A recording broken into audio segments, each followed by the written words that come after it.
மாணவர்களே, கர்த்தருடைய பரிசுத்த நாமம் மகிமைப்படுவதாக. நம்ம ரீசன்ட் டேஸா நம்ம பார்த்து கொண்டிருக்கிற சத்தியம், நம்ம பரிசுத்தாவியினால் நிரப்பப்பட வேண்டும். ஒரு ஆமென் சொல்லுங்களேன். சத்திய ஆவியினால் நம்ம என்ன செய்யப்பட வேண்டும்? நிரப்பப்பட வேண்டும். அப்பதான் இந்த கடைசி நாட்கள்ல நம்ம எழும்பி பிரகாசிக்க முடியும். ஆண்டவருக்காக நம்ம எழும்பி பிரகாசிக்க வேண்டும் என்றால் நமக்கு என்ன தேவை சொல்லுங்க? நல்ல வாய்களை திறந்து ஆண்டவர் சொல்லியிருக்கார் பாருங்க. அப்போஸ்தலர் 1வது அதிகாரம் 8வது வசனத்தை எடுத்து வாசியுங்கள்.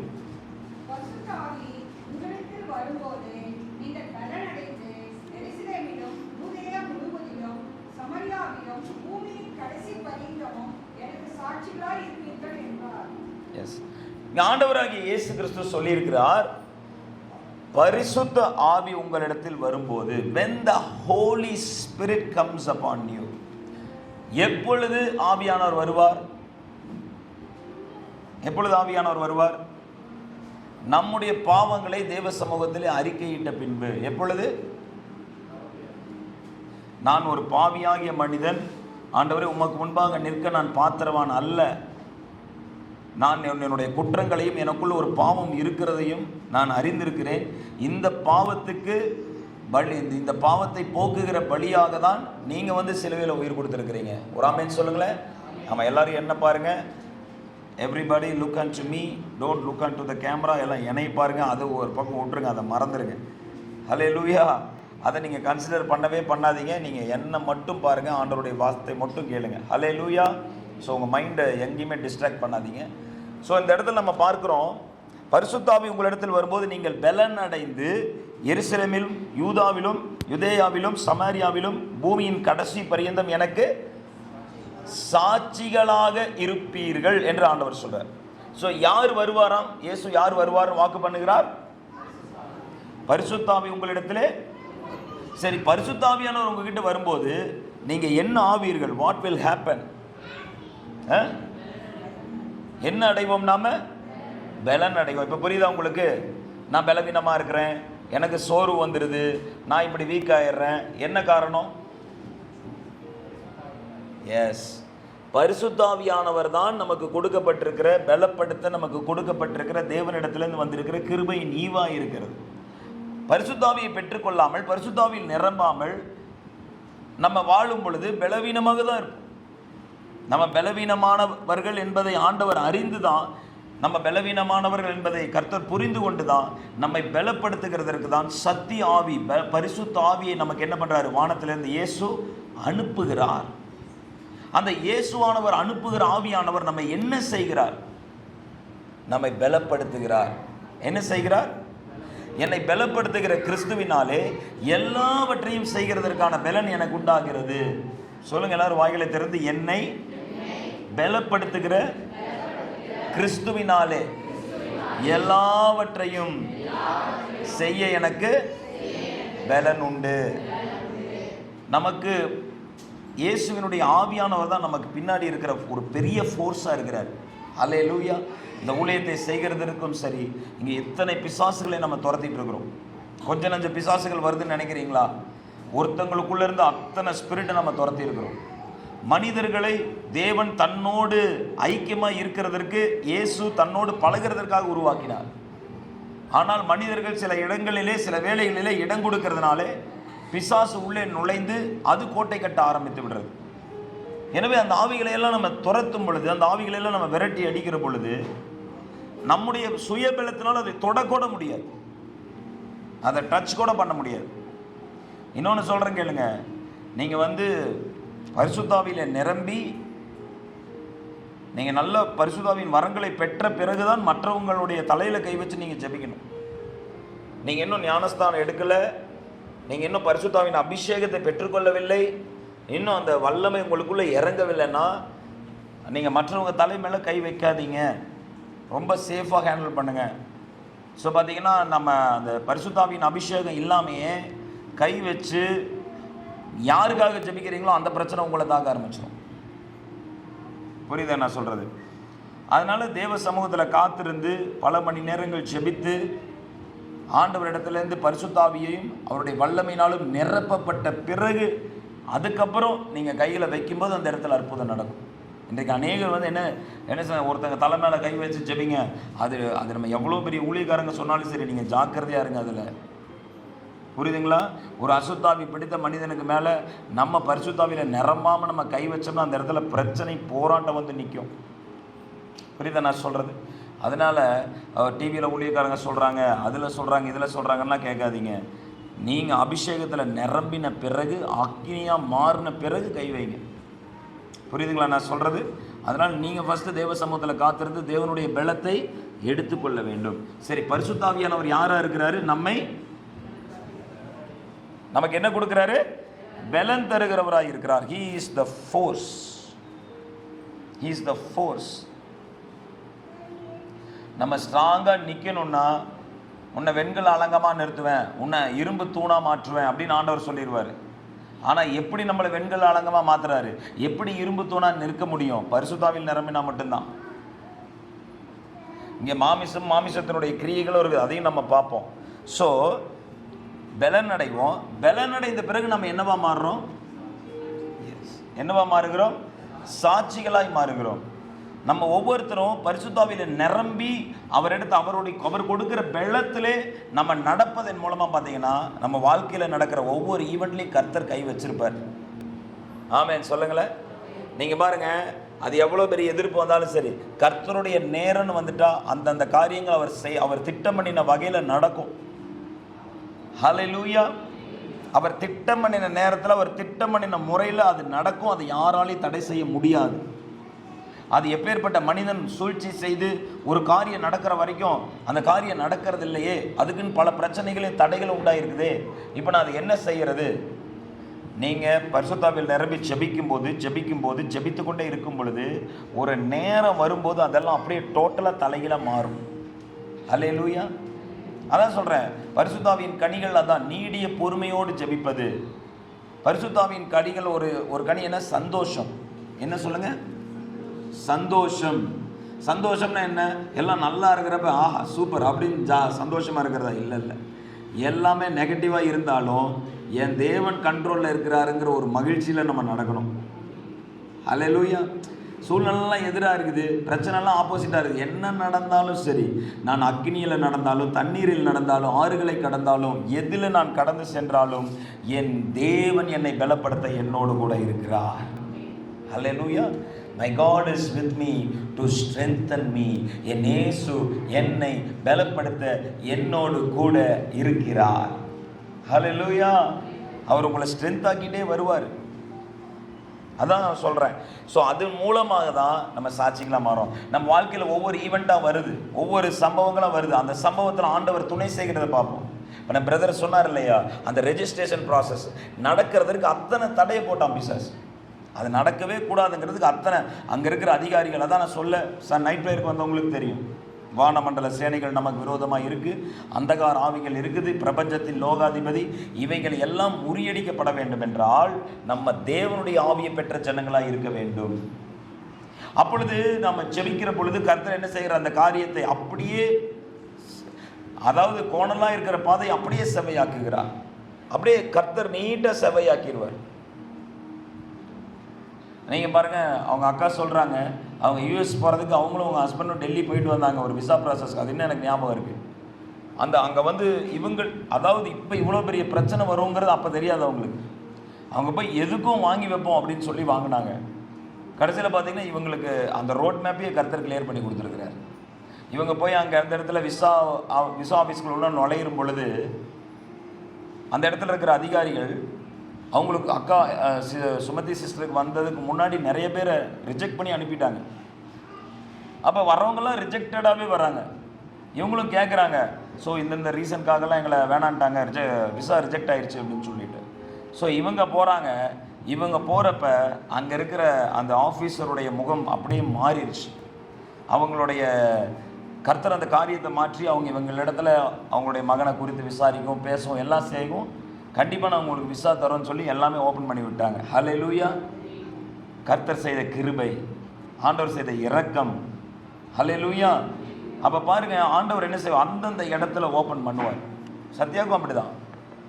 அவன் உங்களுடைய லேண்டில் இது போகுது, அருவாளை தூக்கிட்டு போகிறது, குதிரையில் போகிறது இங்கே இந்த இடத்துல ரவுண்ட் அடிச்சுக்கிட்டு இருக்கு, அதனால் இந்த லேண்டெல்லாம் யாரும் வாங்க மாட்டாங்க, நீங்கள் பாருங்கள் என்ன நடக்க போகுது அப்படின்னு சொல்லிட்டு என்னென்னமோ அந்த லேண்டை சுயநலமாக அதை எடுத்துக்கணும், கம்மியான விலைக்கு பேசி அடிமாட்டு விலைக்கு அந்த லேண்டை வாங்கிக்கணும், இவங்களை ஏமாத்திடலாம் நினச்சாங்க. அப்போ சத்யா சொன்னாங்க, பாஸ்டர் ஞாயிற்றுக்கிழமை நீங்கள் பிரசங்கத்தில் சொல்கிற ஒரு வார்த்தை எனக்கு ஞாபகம் வந்துச்சு, பேதையாக இருந்தாலும் வழி தப்பி போவதில்லை. ஆண்டவரை நம்பி இருக்கிறவங்க புத்திசாலித்தனமாக இல்லைனாலும், அவங்களுக்கு பெருசாக ஹைலி டேலண்டடாக இல்லைனாலும் கர்த்தர் பாதுகாக்க அவங்களோட கூட இருக்கிறார். அப்போ என்ன பண்ணார், எதிரினுடைய தந்திரங்களை, அவனுடைய யோசனைகளை கர்த்தர் அதமாக்கி, ஹல்லேலூயா, அந்த காரியத்தை கர்த்தரை மாற்றிட்டார். அந்த காரியத்தை கர்த்தரே அற்புதமாக நடத்தி விட்டார். ஹல்லேலூயா. ஃப்ளாரன்ஸ் சிஸ்டர் வீடு கட்டுறதுக்கு அப்படி தான். அவங்க வீட்டில் அவங்க பயங்கர எதிர்ப்பு, எப்படி தான் வீடு கட்டுறது, அவங்களுடைய சொந்தக்காரங்க அவங்களுடைய நிறைய காரியங்கள்லாம் கொஞ்சம் எதிராக இருந்தது. ஆனால் கர்த்தர் யார் இடத்துல பேசி எப்படி காரியத்தை நடத்தணுமோ அழகாக நடத்தி அழகான ஒரு வீட்டை கட்டி கொடுத்துருக்கிறார். ஆமென் சொல்லுங்களேன். பிரியமானவர்களே, கர்த்தர் உங்களை ஆசீர்வதிப்பார், உங்களை கைவிட மாட்டார். எனவே நம்ம என்ன செய்யணும், பரிசுத்த ஆவியானவர் மேலே தாகமுள்ள ஜனங்களாக இருக்க வேண்டும். அப்போ எப்படி இருப்பீங்க, சாட்சிகளாக இருப்பீர்கள். ஹல்லேலூயா. எப்படி இருப்பீங்க, நீங்கள் சாட்சியா இருப்பீங்கன்னு சொல்லியிருக்காரு. ஒரு பிரச்சனை உங்களுக்குன்னு வரும், அந்த பிரச்சனை என்னவா மாறிடும், சாட்சியா மாறிவிடும். அதுதான் பரிசுத்த ஆவியை பெற்ற ஜனங்களுடைய சாட்சி வாழ்க்கை. உங்க வாழ்க்கையில போராட்டங்கள் வரும், உங்க வாழ்க்கையில 1000 பிரச்சனைகள் வரலாம், அது எல்லாமே நீங்க சாட்சியா மாறுறதுக்கு எதுவா இருக்க போகிறது. ஒரு ஆமென் சொல்லுங்களேன். சாட்சியாய் மாறுகிறதற்கு எதுவாக இருக்கும். அதான் பரிசுத்த ஆவியானவர் செய்கிற செயல். Thank you Jesus. ஆண்டவர் இங்கே சீசர்களை, Jesus is preparing his disciples for a transition. இயேசு தம்முடைய சீசர்கள் ஒரு மாற்றத்திற்குரிய ஒரு மறுரூபமாக்கப்பட்ட ஒரு வாழ்க்கைக்குள் அவர்கள் வர வேண்டும் என்பதற்காக இயேசு கிரியை செய்ய ஆரம்பித்தார். தேவனுடைய பிரசன்னமானது உங்களுக்குள்ள எப்பொழுதும் தங்கி இருக்க வேண்டும் என்று தேவன் விரும்புகிறார். தேவனுடைய பிரசன்னமானது, இயேசு கிறிஸ்துவனுடைய பிரசன்னம் உங்களுக்குள்ள எப்பயுமே எப்படி இருக்கணும். பழைய ஏற்பாட்டில் தான் ஆவியானவர் அப்பப்போ வந்து போவார், புதிய ஏற்பாட்டில் நமக்குள்ள தங்கி இருக்கிறார். இதுதான் ரகசியம், புரிந்து கொள்ளுங்க. நாவில நிரம்பினாதான் அப்படி இல்லை, ஆவியானவர் உங்களுக்குள்ளேயே இருக்கிறார். ஒரு ஆமென் சொல்லுங்களேன். ஆவியானவர் இருக்கிறாரா இல்லையா? ஆவியானவர் 24 மணி நேரமும் 24/7, 24 மணி நேரமும் 7 நாட்களும் எல்லா நேரத்திலும் உங்களோடு கூட இருக்கிறார் பரிசுத்த ஆவியானவர். ஹல்லேலூயா. அவர் உங்களை விட்டு போகவே மாட்டார். உங்களுக்குள்ள இருந்து உங்களை பலப்படுத்துவார், உங்களுக்குள்ள இருந்து உங்களை வழி நடத்துவார், உங்களுக்குள்ள இருந்து ஜெபிக்க தூண்டி விடுவார், உங்களுக்குள்ள இருந்து காரியத்தை என்ன செய்யணும் எப்படி செய்யணுங்கிறது அவரே சொல்லி கொடுப்பார். உண்மையாலே சொல்றேன். நான் சொல்லுவேன், இங்கே ஞாயிற்றுக்கிழமை நின்று பிரசங்கம் பண்ணுறது ஒரு பெரிய விஷயம் கிடையாது. ஆனால் ஒவ்வொரு நாளும் சபையின் காரியங்களை நாங்கள் விசாரிக்கிறோம் இல்லையா, உங்களுக்காக ஜெபிக்கும் பொழுது உங்களுக்காக ஒரு பதில் கொடுக்குறோம் இல்லையா, அதுக்கு எவ்வளோ எங்களுக்கு பரிசுத்த ஆவியானவர் தேவை தெரியுங்களா? ஒரு தப்பான அறிவுரை, ஒரு தப்பான அட்வைஸ் மாமிசத்தில் வந்துட்டா கூட அங்கே பிரச்சனை வந்துடும். அதனால தான் பரிசுத்த ஆவியில நிரம்பி கொடுக்குற ஆலோசனையின் மூலமாக தான் குடும்பங்கள் ஆசீர்வதிக்கப்படும். நம்மளும் மாமிச பிரகாரமாகவே இருந்துட்டு அங்க மாமிச பிரகாரமாக ஆலோசனை கொடுக்க தேவன் நம்மை அழைக்கவில்லை. பரிசுத்த ஆவியிலே நிரம்பி ஞாயிற்றுக்கிழமை ஆராதனை மாத்திரம் அல்ல, திங்கட்கிழமை செவ்வாய்க்கிழமை புதன் எல்லா நாளும் பரிசுத்த ஆவியினுடைய துணையோடு கூட ஒவ்வொரு அட்வைஸும் ஊழியத்தில் ஒவ்வொரு அடியும் அவருடைய ஹெல்ப்போட தான் நம்ம மூவ் பண்ணணும். உங்க வாழ்க்கையில ஒவ்வொரு ஸ்டெப்புமே ஒவ்வொரு முடிவுகளையும் ஆண்டவரிடத்திலே ஆலோசனை கேட்டுதான் நீங்கள் செயல்பட வேண்டும். அப்ப பரிசுத்த ஆவியினாலே நாம் நிரம்பி இருப்பது நமக்கு எவ்வளவு அத்தியாவசிய தேவையா இருக்கிறது. என்றைக்காவது ஒரு நாள் நிரம்ப தேவன் நம்மை அழைக்கவில்லை. எப்பொழுதும் நிறைகுடமாக இருக்க தேவன் அழைத்திருக்கிறார்.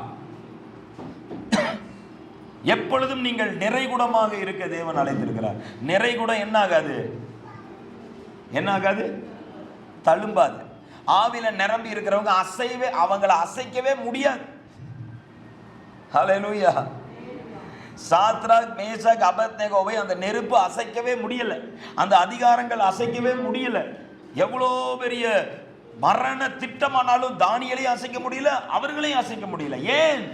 Because they are filled with the Holy Spirit of God. அவர்கள் பரிசுத்தாவினாலே நிரம்பி நிரம்பி நிரம்பி நிரம்பி வாழ்ந்தபடியினால் எந்த சோதனையும் ஜெயிக்க முடிந்தது. அல்லேலூயா. இன்றைக்கு நமக்கு தேவையானது என்ன? இன்னைக்கு நமக்கு தேவையானது என்ன? ஆசீர்வாதமா, ஆவியானவரா? பரிசுத்த ஆவியானவர் தான் நமக்கு தேவையான ஆசீர்வாதம். It's the Holy Spirit, the important blessing. ரொம்ப ரொம்ப முக்கியமான blessing அதான். பரிசுத்தாவிலே நிரம்பி அந்நிய பாஷைகள் பேசி நன்றாய் ஜெபிக்க வேண்டும். யாராவது அந்நிய பாஷையெல்லாம் போய் அந்நிய பாஷை பத்தி இப்படி அப்படி இப்படின்னு கிண்டல் பண்ணாங்கன்னா தயவு செய்து அவர்களை விட்டு விலகுங்கள். அவர்களை விட்டு விலகி வந்துருங்க. ஏன்னா அவங்க பைபிளுக்கு விரோதமா எழும்புறாங்க, ஆண்டவருடைய வார்த்தைக்கு விரோதமா எழும்புறாங்க, ஆவியானவருக்கு விரோதமா எழும்புகிறார்கள். ஒருத்தன் தேவனுடைய வார்த்தை குறித்து பேசலாம், இயேசுபாவை குறித்து கூட பேசலாம், பரிசுத்த ஆவியானவருக்கு விரோதமாய் பேசக்கூடாதுன்னு ஆண்டவரே சொல்லியிருக்காரு. அந்த பாவம் மன்னிக்கப்படாது. நம்ம ஏன் போய் பரிசுத்தாவில் நிரம்புற ஜனங்களை கிண்டல் பண்றது, கேலி பண்றது, அசட்டையா நினைக்கிறது, அசிங்கமா பேசுறது? அந்த பாவம் பயங்கர மோசமான விளைவுகளை கொண்டு வரும். எனவேதான் you have to be filled by the Holy Spirit. நீங்கள் பரிசுத்தாவில நிரப்பப்பட்டால் உங்க வாழ்க்கை முற்றிலுமாக முழுவதுமாக ஆசீர்வாதமாக இருக்கும். நான் ஒன்றும் பாரம்பரிய கிறிஸ்துவ குடும்பத்தில் பிறந்தெல்லாம் வரல. I was born as a Hindu. என்னுடைய வீட்டில், எங்கள் ஊரில், எங்கள் மக்களுக்குள்ள யாருமே ரசிக்கப்படலைங்க. இன்னைக்கு நான் ஊழியக்காரனாக இருக்கிறேன், இவ்வளோ காரியங்களை கர்த்தர் செய்கிறாரு. இது எல்லாத்துக்கும் ஒரே காரணம் தேவனுடைய ஆவியானவர் தான். பரிசுத்தாவில நிரம்பி சின்னதுலேருந்தே ஜெபிக்கிற பழக்கம், அந்நிய பாஷையில நிரம்பி சின்னதுலேருந்தே ஜெபிக்கிற பழக்கம், சின்னதுலேருந்தே ஜெபம் பண்ணிக்கிட்டே இருப்பேன். ஆவியில நிரம்பி ஜெபிக்கிறது ஒன்றுதான் என்னை ஊக்கப்படுத்தினது. பரிசுத்த ஆவியின் நிரம்பி ஜெபிப்பதன் மூலமாக பல போராட்டங்களை ஜெயிக்கிறதற்கு எனக்கு பலன் கிடைத்தது. வேதகமத்தை வாசிக்கும் பொழுது நீங்க அந்நிய பாஷையில ஜெபிச்சுட்டு நல்லா பிரேயர் பண்ணி எடுத்து வாசிங்க, அந்த சம்பவங்கள் கண்ணு முன்னாடி நடக்கிற மாதிரியே தெரியும். இன்னைக்கு பைபிளை வாசிக்கும் போது நல்ல தூக்கம். அந்நிய பாஷையை பற்றி தப்பா பேசுவாங்க. ஒரு நாளைக்கு எத்தனை அதிகாரம் பைபிள் வாசிச்சிங்க? ஒரு அதிகாரம் வாசிக்கிறது ஜாஸ்தி, 2 அதிகாரங்கிறது ரொம்ப முக்கியம், அப்படியே போயிட்டே இருக்கும். ஆனால் பரிசுத்த ஆவியானவர்கள் நிரம்பி நீங்கள் ஜெபிங்க, ஒரு 1/2 மணி நேரம் அந்நிய பாஷை பேசிட்டு பைபிள் எடுங்க, 4 மணி நேரம் 5 மணி நேரம் உட்காந்து பைபிள் வாசிக்க முடியும். உண்மை சொல்கிறேன். நான் 1 மணி நேரம் 2 மணி நேரம் 3 மணி நேரம் நேற்று உட்காந்து 7:30 மணிக்கு உட்காடுறேன். அதான் நம்ம சர்ச்சுக்கு வந்த பொண்ணு கூட பார்த்துட்டு தான் இருந்தாங்க. 7:30 மணிக்கு வரேன், நைட்டு 10:30 மணி ஆகி என்னால் முடிக்க முடியல. ஏன் முடியாது? ஆவியானவருடைய கண்ட்ரோலுக்குள்ளே நம்ம போயிடணும். ஃபாதர் எழுதியிருக்காரு, கட்டுப்பாட்டின் ஆவியானவர் என்னை கண்ட்ரோல் பண்ணி நடத்துகிறார். யார் கண்ட்ரோல் பண்ணி நடத்தணும்? இஷ்டம் போல அலைவதில்லை, அவர் சித்தம் செய்து வாழ்பவன் நான். இப்படி நீங்க எல்லாருமே சொல்லணும். சொல்லுவீங்களா? சொல்லுங்களேன். நம்ம எல்லாருக்கும் ஆண்டவர் ஒரு பாதையை வச்சிருக்கிறாரு. அந்த பாதையில ஆயிரக்கணக்கான அற்புதத்தை அடுக்கி வச்சிருக்கிறாரு. எத்தனை பேர் விசுவாசிக்கிறீங்க? என்னுடைய பாதையிலே, என்னுடைய வழியிலே 1000 முட்கள் இருந்தாலும் அந்த 1000த்துக்கு சரியா என் ஆண்டவர் அற்புதத்தை ஆயத்தம் பண்ணி வச்சிருப்பார். Hallelujah. That's why we need the Holy Spirit when we pray. பரிசுத்த ஆவியினாலே என்னை நிரப்புங்க ஆண்டவரே, நிரப்புங்க ஆண்டவரேன்னு தாகத்தோட, ரொம்ப ரொம்ப தாகத்தோட நம்ம ஜெபிக்கணும். அதிக தாகத்தோட ஜெபிக்கணும். I need that. எனக்கு ரொம்ப I need that badly. I need the Holy Spirit. எனக்கு பரிசுத்த ஆவியினால ரொம்ப ரொம்ப தேவை. Hallelujah. அப்பதான் ஒரு எனர்ஜி இருக்கும், ஒரு உயிரோட்டம் இருக்கும். ஹல்லேலூயா. ஆமா, பாவத்தில் மரித்தவர்களாக இருந்த நம்மை கிறிஸ்து இயேசு தன்னுடைய ஆவியினால உயிர்ப்பிக்கிறார். எப்படி உயிர்ப்பிக்கிறாரு? என்னுடைய ஆவியினால, பை த ஸ்பிரிட் ஆஃப் காட்னால தான் நம்ம உயிர்ப்பிக்கப்படுறதுமே. நம்ம உயிர்ப்பிக்கப்படவே இல்லை, நம்முடைய சரீரம் உயிர்ப்பிக்கிறதுக்கே நம்ம அலோவ் பண்ணலங்கிறப்ப அது எப்படி இருக்கும்? மாமிசமாக தான் இருக்கும். மாமிசத்தினுடைய கிரியைகள்லாம் பார்த்துக்கோங்க. ஒரு சிலது நான் சொல்றேன். விபச்சாரம், வேசித்தனம், அசுத்தம், காம விகாரம், இந்த உலகத்தில் பார்க்குற நீங்கள் பரிசுத்தாவியை பெறாத ஜனங்க இந்த உலகத்தில்